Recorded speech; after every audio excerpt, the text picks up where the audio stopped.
আসসালামু আলাইকুম। সবাইকে শুভেচ্ছা জানাচ্ছি। মাসুম মাহবুব। দেখছেন ওপেন দ্য ইউটিউব চ্যানেল এবং মাসুম মাহবুব ফেসবুক পেজ। পৃথিবীর যেই প্রান্ত থেকে যারা দেখছেন সবার জন্য শুভকামনা, ভালোবাসা। বেশ কিছু গুরুত্বপূর্ণ খবর আছে। ইরানের মধ্যে আমেরিকার হামলা চলছে। ইরান পাল্টা জবাব দিচ্ছে। যুদ্ধবিরতি, শান্তি চুক্তির পর এই ঘটনাগুলো কন্টিনিউ চলছে। এর মধ্যে ইরান নতুন করে হুঁশিয়ারি দিয়েছে। কাদেরকে? আরব রাষ্ট্রদের। বলছে, আপনাদের কাছে আমাদের দাওয়াত। আপনারা দখলদার বাহিনীকে আপনাদের দেশ থেকে বের করে দেন। কারণ তারা যে হামলাগুলো ইরানে করছে, আপনাদের দেশ ব্যবহার করে করছে। যদি ইরানে আর একটি হামলা হয়, পুরো গালফ ইরান জ্বালিয়ে দেবে। ইরান ধ্বংস হবে, কিন্তু একা নয়, পুরো আরবকে নিয়ে ধ্বংস হবে। কি ভয়ঙ্কর হুঁশিয়ারি! পাশাপাশি নরেন্দ্র মোদীর দোস্ত, শেখ হাসিনার বন্ধু নরেন্দ্র মোদীর দোস্ত বেনিয়ামিন নেতানিয়াহুর বিরুদ্ধে তুরস্কের আদালত গ্রেফতারি পরোয়ানা জারি করেছে। রেড নোটিশ পাঠানো হয়েছে। আরো বেশ কিছু খবর থাকবে এবং আমেরিকার ভাইস প্রেসিডেন্টের সাথে ইসরায়েলের দ্বন্দ্ব এখন চরমে। কিন্তু কেন? জেডি ভেন্স কি চাইছেন আসলে? কিছু ভালো খবর আছে আপনাদের জন্য। প্রথমে আমি কিছু তথ্য আপনাদের দিলাম। মূল খবরে যাচ্ছি। মার্কিন হামলা যে অঞ্চলগুলো থেকে আসবে ইরানের ভেতরে, সেখানে ইরান টার্গেট করবে। ইরানের সামরিক বাহিনী সতর্ক করেছে গালফ কান্ট্রিকে। বলছে, যুক্তরাষ্ট্র যদি ইরানের বেসামরিক স্থাপনাগুলোতে হামলা চালানোর চেষ্টা করে, তো যে দেশগুলো ঘাঁটি দেবে বা যে ঘাঁটি থেকে ইরানে হামলা হবে, সে দেশগুলোকে মাটির সাথে মিশিয়ে ফেলবে ইরান। এতদিন শুধু মার্কিন ঘাঁটিকে লক্ষ্য করে ইরান আক্রমণ চালিয়েছে। এবার ইরান সেই দেশগুলোর বেসামরিক টার্গেটেও হামলা করবে। এই একটি খবরে আরবের প্যান্ট ভিজে গেছে। কি ঘটেছে আসলে? প্রথমে একটি খবর আমি আপনাদের দিয়ে আসি মেহের নিউজের সৌজন্যে। তারা কি বলছে?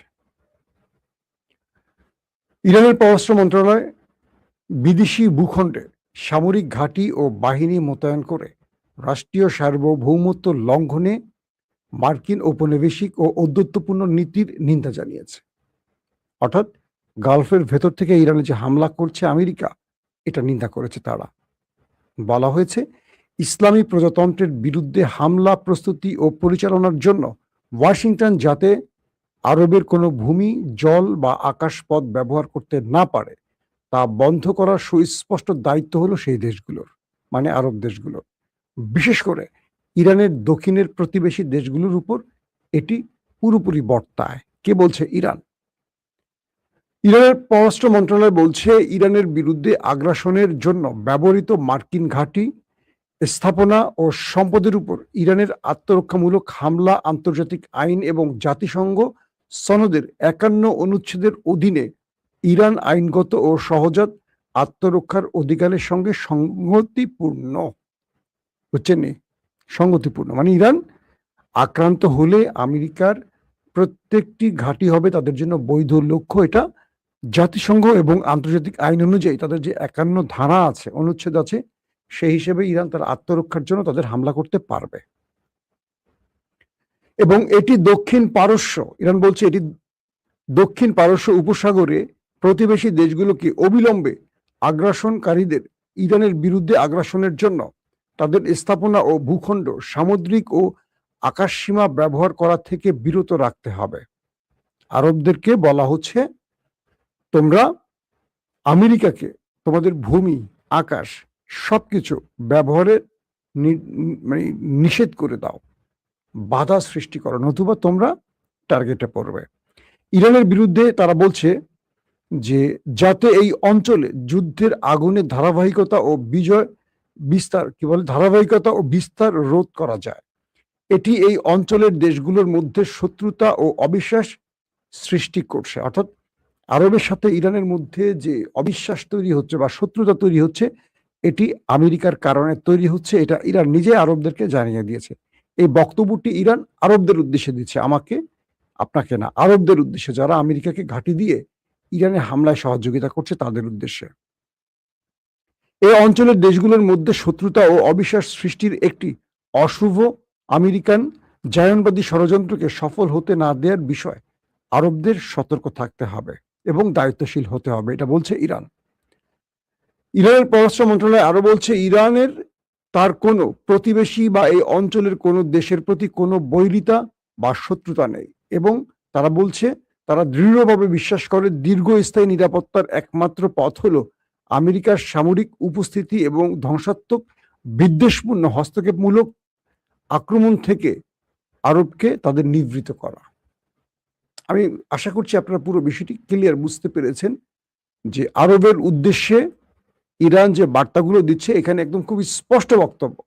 ইরান বলছে আরবের সাথে আমাদের কোনো শত্রুতা নেই, আমরা আরবে কোনো হামলা করতে চাই না, আমরা তাদের সাথে বন্ধুত্বপূর্ণ সম্পর্ক চাই, কিন্তু আরবের ভূমি, আকাশ, জল, স্থল ব্যবহার করে আমেরিকা এবং জায়ানবাদীরা বারবার যে ইরানের উপর হামলা করছে, এই জন্য ইরান ওই দেশগুলোতে আক্রমণ করতে পারবে জাতিসংঘের নির্দেশনা অনুযায়ী, এটা ইরানের বৈধ অধিকার। এখন আরবদেরকে নির্দেশনা দিচ্ছেন যে তোমরা হয় তাদের ঘাঁটি বন্ধ করে দাও বা সরিয়ে দাও, অথবা তোমরা তাদেরকে তোমাদের ঘাঁটি ব্যবহার করে ইরানে হামলায় বাধা সৃষ্টি করো, নিষেধ করো, নতুবা তোমরা আক্রান্ত হবে। তখন চিল্লাপাল্লা করতে পারবা না যে ইরান আমাদের উপর মেরেছে কেন। আমার দেশ, ধরেন বাংলাদেশ থেকে যদি কোনো একটি দেশ, বাংলাদেশ সেনাবাহিনী না, বাংলাদেশের ভেতর থেকে যদি ধরেন কোনো একটি সন্ত্রাসী বাহিনী ভারতে হামলা করে, ভারত কি করবে? বাংলাদেশের উপরে তো হামলা করবে। এটা কি নিয়ম নাকি অনিয়ম বলেন? কারণ বাংলাদেশের ভূখণ্ড থেকে ভারতে হামলা হলে বা ভারতের ভূখণ্ড থেকে বাংলাদেশে হামলা হলে বাংলাদেশের টার্গেট, বৈধ টার্গেট হবে ভারত। এটি আইন, মানে জাতিসংঘের আইন অনুযায়ী 51 ধারা অনুযায়ী এই বিষয়টি ইরান স্মরণ করিয়ে দিয়েছে। পাশাপাশি আইআরজিসি তারা বলছে অপারেশন নাসার 2 এর আওতায় আইআরজিসি নৌ ও মহাকাশ বাহিনী যৌথ ক্ষেপণাস্ত্র ও ড্রোন হামলা চালিয়েছে মার্কিন ঘাঁটিগুলোকে লক্ষ্য করে, এবং তারা বলছে একটি সিআরএম আগাম সতর্কীকরণ ব্যবস্থা এবং মার্কিন সৈন্যদের তাদের যে আবাসন বা তাদের যেখানে সেনা ঘাঁটি বা যেখানে সেনারা অবস্থান করছে সেটি ধ্বংস করে দিয়েছে ইরান। বলছে যে কুয়েতের জনগণের প্রতি আমাদের আবেদন, কুয়েত সরকারের উপর তোমরা চাপ সৃষ্টি করো যাতে মার্কিনীরা কোনো ঘাঁটি ব্যবহার করে ইরানে হামলা করতে না পারে, কারণ কুয়েত আমাদের বন্ধু, কুয়েতের জনগণ আমাদের ভাই, আমরা কুয়েতে কোনো হামলা করতে চাই না, কিন্তু বাধ্য হয়ে যদি হামলা করি এজন্য আমরা ক্ষমা চেয়ে নিচ্ছি, কারণ কুয়েতের ভেতর থেকে আগে আমাদের দেশে হামলা হচ্ছে। এটি শুধু কুয়েত না, কুয়েত, বাহরাইন, জর্দান, কাতার সহ প্রত্যেকটি আরব দেশের জনগণের কাছে ইরান এই বার্তাটি পাঠিয়েছে আজকে। দর্শক আসেন আপনাদেরকে এবার কিছু বিশ্লেষণ তুলে ধরে আমি কয়েকটি গুরুত্বপূর্ণ নিউজ আপনাদেরকে জাস্ট জানালাম। তেহরান ও ওয়াশিংটনের মধ্যে ক্রমবর্ধমান উত্তেজনার মধ্যে আজ হরমুজ প্রণালীর কাছে কেশম দ্বীপে একটি নতুন মার্কিন বিমান হামলার খবর দিয়েছে ইরান। তারা বলছে কেশম দ্বীপে ইরানের কেশম দ্বীপে আবারও আমেরিকা হামলা করেছে।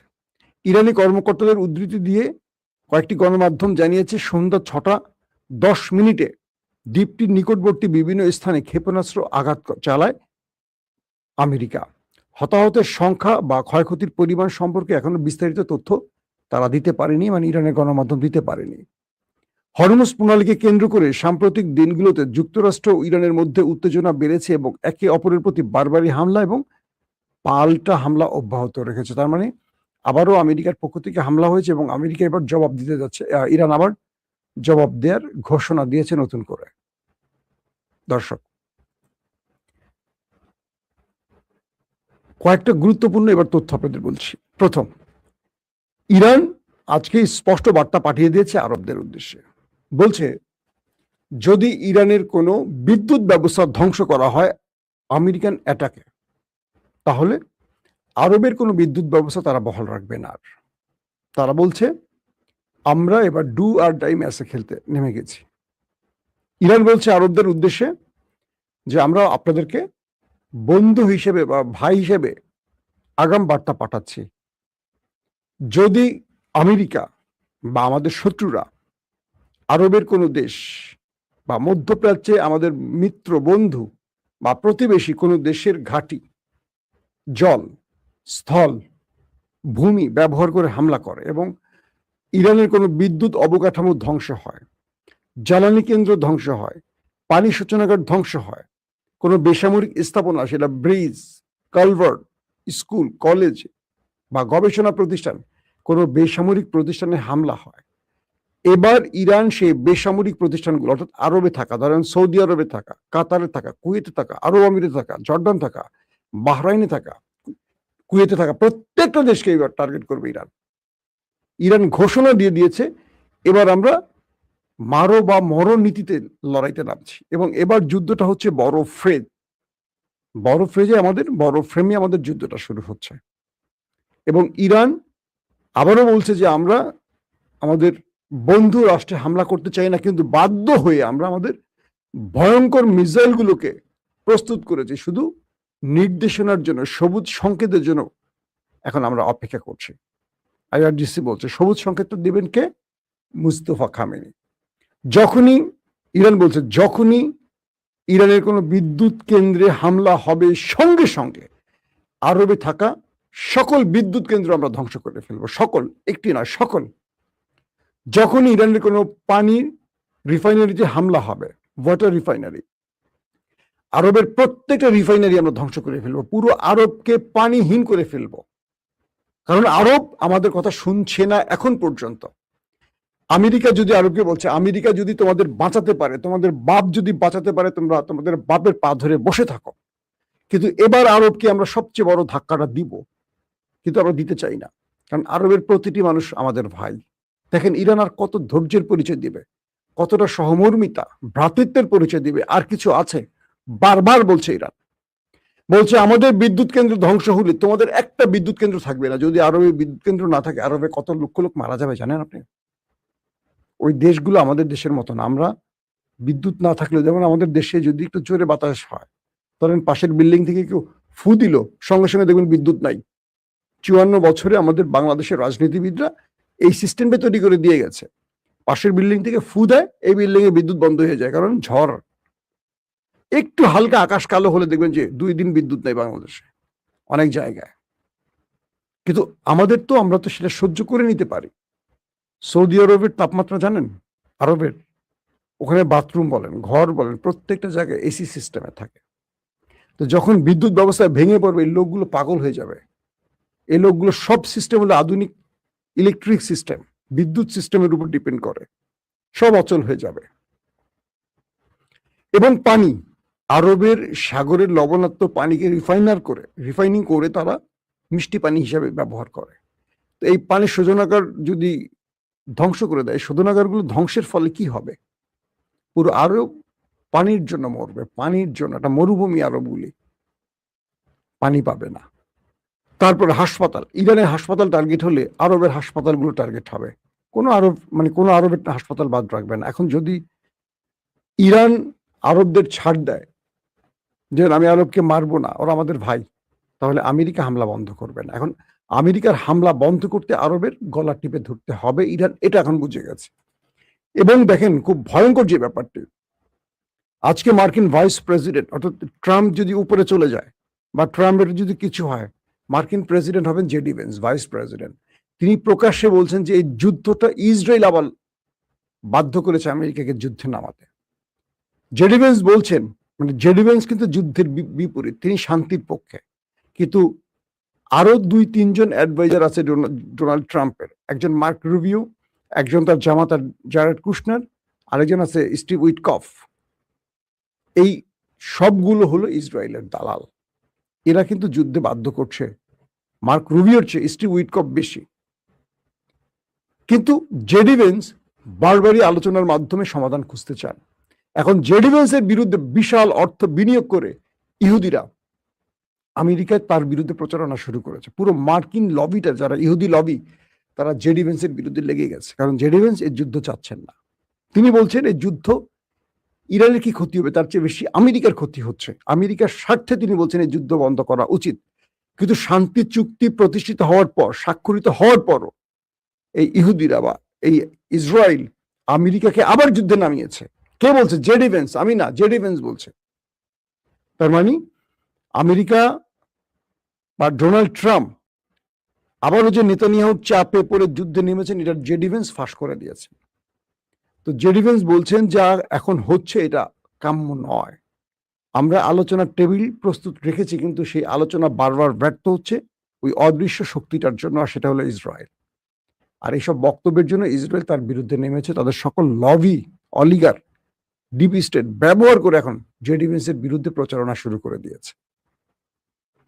তো এখন সবচেয়ে বড় ভয়ঙ্কর যে খবর সেটি হলো আমেরিকা যখনই ইরানে হামলা করবে, আবারও বলছি, আমেরিকা যখনই ইরানের বিদ্যুৎ প্ল্যান্টে হামলা করবে, জ্বালানি প্ল্যান্টগুলোতে, গ্যাসের, তেলে, ইরান অ্যাট এ টাইম আরবের প্রত্যেকটা বিদ্যুৎ বা পাওয়ার হাউস জ্বালিয়ে দেবে। কি হলো? ইসরায়েল তো এটাই চায় যে মুসলমানরা মুসলমানদের সাথে মেরে শেষ হয়ে যায়, কিন্তু মুসলমানরা বুঝতেছে না, বেকুব। মুসলমানরা কি বলছে জানেন? ফেসবুকে বসে ভিডিও দেখবে। ফেসবুকে ভালো জিনিস আছে, খারাপ জিনিস আছে। যখন আপনি ফেসবুক দেখেন 10টা খারাপ জিনিস আসে তো 20টা ভালো জিনিসের মধ্যে, এটা জায়েজ আছে। আমি এটাকে হারাম বলি নাই, কিন্তু কিন্তু আপনি খেলা দেখতে পারবেন না, খেলা দেখা হারাম। মানে আমাদের দেশের হুজুরেরা নিজের মতো মাসলা বানায়, কোত্থেকে এরা পায় এইসব মাসলা আল্লাহ ভালো জানে। আমি আর্জেন্টিনা সাপোর্ট করি কেন? আমি কাফের হয়ে গেছি ভাই রে ভাই। তা আপনি যে ইহুদিদের তৈরি ফেসবুক, ইউটিউব দেখেন, চালান, আমি যে ভিডিওতে কথা বলতেছি আপনারা তো দেখতেছেন, আপনাদের গুনাহ হচ্ছে না হচ্ছে না? এটা কি গুনাহ? আল্লাহ কি গুনাহকে এত সহজ, পাপকে সহজ করে দিচ্ছেন? বলেন। যেটা আল্লাহ তার কোরআনে বলেনি সেটা আপনি বলেন না, এটা আপনার দায়িত্ব না। কে কাফের, কে মুশরিক, কে বেঈমান, কে মুনাফিক, কে মুসলিম, আল্লাহ ভালো জানেন। আল্লাহর কাছে আপনি ফ্রেশ থাকেন। অন্যায়কে অন্যায় বলেন, খারাপকে খারাপ বলেন, ভালোকে ভালো বলেন। হাজারো খারাপ কিছুর মধ্য থেকে যদি আমি খেলা দেখে 10 মিনিট নিজেকে এন্টারটেইন করতে পারি, মন্দ কি? ওই সময়টা তো আমি একটা খারাপ মুভি দেখতে পারতাম। এখন বলবেন খেলা বাদ দিয়ে কোরআন পড়েন। তাহলে আপনি ভিডিও দেখা বাদ দিয়ে দেন, কোরআন পড়েন। অবশ্যই কোরআন পড়তে হবে, আমি তো কোরআন বিরোধী না। কোরআনের মতো শান্তির কিছু আছে? আমি যখন ঘুমোতে যাই, আমি তেলাওয়াত শুনি, আমার পুরো হৃদয় ঠান্ডা হয়ে যায়। এসি মানে এসি ঠান্ডার চেয়ে যেন কোরআন এত ঠান্ডা, এত মধুর। তো যাক, আমি ওইদিকে যাব না, আমি মাস্তা দেওয়ার লোক না। আপনারা মাস্তা দিয়েন না হুটহাট। বাংলাদেশের আলেম আর পৃথিবীর অন্যান্য জায়গায় আলেমদের অনেক পার্থক্য আছে। বাংলাদেশের আলেমরা সবসময় মানুষকে মাস্তা দিয়ে আটকে রাখার চেষ্টা করে, কিন্তু মুসলমানদেরকে এখন লড়াই করতে হবে কাদের সাথে? দেখছেন ইরান কি করতেছে? ইরান মাসলা দেয় না, ইরান লড়াইয়ের ময়দানে আছে। এখন ইরানকে বলবেন কাফের, বলেন, সমস্যা নাই, সবাই তো কাফের।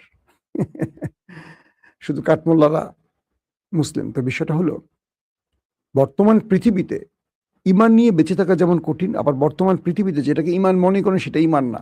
আল্লাহ রাসূলের প্রতিটা দিন ছিল সংগ্রামের। ঘরে বসে মিষ্টি খেয়ে সুন্নত আদায়ের মধ্য দিয়ে নয়। ইরান যেটা করছে এটা প্রকৃত মুসলমানের কাজ। ফিলিস্তিন যেটা করছে এটা মুসলমানদের কাজ। সিরিয়া যেটা করছে মুসলমানদের কাজ। আরবরা আর আমরা যেটা করছি এটা মুসলমানদের মধ্যেই পড়ে না। আপনিও মুসলমান না, আমিও মুসলমান না, শুধু নামে মুসলমান, বুঝছেন? ওই যে আমারে কাফের করেন, ওই অমুকের বলে না, আরে আপনি বেহেশতে যাবেন না আমি যাবো আগে, সেটা চিন্তা করেন। আমাদের কপালে বেহেশত নাই। কারণ আমাদের বেহেশত ধ্বংস করে দিচ্ছে আমাদের কাঠমোল্লারা। এমন এমন মাসলা বানাইছে আমাদের জন্য, এমন এমন ফজিলত তৈরি করছে। কোন কাজের মধ্যে ফজিলত, কোনটা বললে 70,000 বার বেহেশতে যাওয়ার তৌফিক হয়ে যাবে, এগুলো বলে এইসব জাল হাদিস দিয়ে আমাদেরকে আটকে ফেলছে। মুসলমানদের সবচেয়ে বড় কাজ হলো কোনটা জানেন? এটা ফেসবুকে বলা যাবে না, ইউটিউবে বলা যাবে না। জয়কার জি, হয়কার হা, ডট ডট ডট। আল্লাহর প্রত্যেকটা নবী, প্রত্যেকটা সাহাবী সংগ্রামের জীবন পার করেছে। কেউ আরাম আয়েশে ঘরে ঘুমায় না, এসি রুমে ঘুমায় না, এসি রুমে আমার মতো ভিডিও করে নাই। ঠান্ডা দেখেন না, কোট পরে বসে আছে, ঠান্ডা চারদিকে, এসির মধ্যে। তো আমি কিভাবে বেঁচে যাব? আমি তো যাবই না।